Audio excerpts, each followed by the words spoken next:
Bonjour à tous, c'est Clarisse. Bienvenue dans un ticket gratuit pour le paradis. Je vous rappelle que vous pouvez me retrouver chaque dimanche matin sur les applications Apple, Samsung, Spotify, YouTube, Patreon, etc. La lecture de la Bible est gratuite.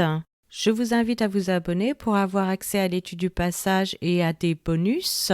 Vous pouvez aussi bénéficier d'accès anticipé. Cet abonnement vous permettra de recevoir une notification dès qu'un nouvel épisode sera publié afin de n'en manquer aucun.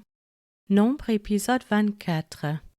Aujourd'hui, nous allons continuer à étudier les fauteurs de troubles avec le prophète Balaam et sa frustration, avec la 3e, 4e et 5e occasion. Commençons par la lecture d'un passage de la Bible. Nombre chapitre 24. Balaam vit que l'Éternel trouvait bon de bénir Israël, et il n'alla point, comme les autres fois, à la rencontre des enchantements, mais il tourna son visage du côté du désert. Balaam leva les yeux et vit Israël camper selon ses tribus. Alors l'Esprit de Dieu fut sur lui. Balaam prononça son oracle et dit : Parole de Balaam, fils de Béor, parole de l'homme qui a l'œil ouvert, parole de celui qui entend les paroles de Dieu, de celui qui voit la vision du Tout-Puissant, de celui qui se prosterne et dont les yeux s'ouvrent.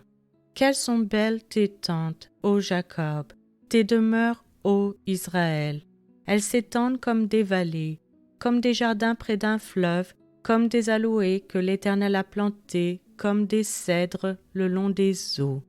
L'eau coule de ses seaux, et sa semence est fécondée par d'abondantes eaux.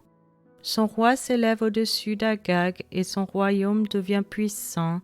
Dieu l'a fait sortir d'Égypte, il est pour lui comme la vigueur du buffle. Il dévore les nations qui s'élèvent contre lui, il brise leurs os et les abat de ses flèches.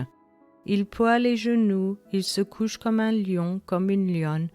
Qui le fera lever ? Béni soit quiconque te bénira, et maudit soit quiconque te maudira. La colère de Balak s'enflamma contre Balaam, il frappa des mains et dit à Balaam : C'est pour maudire mes ennemis que je t'ai appelé, et voici, tu les as bénis déjà 3 fois. Fuis maintenant, va-t'en chez toi. J'avais dit que je te rendrais des honneurs, mais l'Éternel t'empêche de les recevoir. Balaam répondit à Balak : n'ai-je pas dit au messager que tu m'as envoyé, quand Balak me donnerait sa maison pleine d'argent et d'or, je ne pourrais faire de moi-même ni bien ni mal contre l'ordre de l'Éternel. Je répéterai ce que dira l'Éternel. Et maintenant voici, je m'en vais vers mon peuple. Viens, je t'annoncerai ce que ce peuple fera à ton peuple dans la suite des temps. Balaam prononça son oracle et dit : Parole de Balaam, fils de Béor, parole de l'homme qui a l'œil ouvert, parole de celui qui entend les paroles de Dieu, de celui qui connaît les desseins du Très-Haut, de celui qui voit la vision du Tout-Puissant, de celui qui se prosterne et dont les yeux s'ouvrent.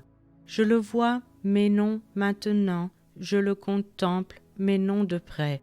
Un astre sort de Jacob, un sceptre s'élève d'Israël. Il perce les flancs de Moab et il abat tous les enfants de Seth.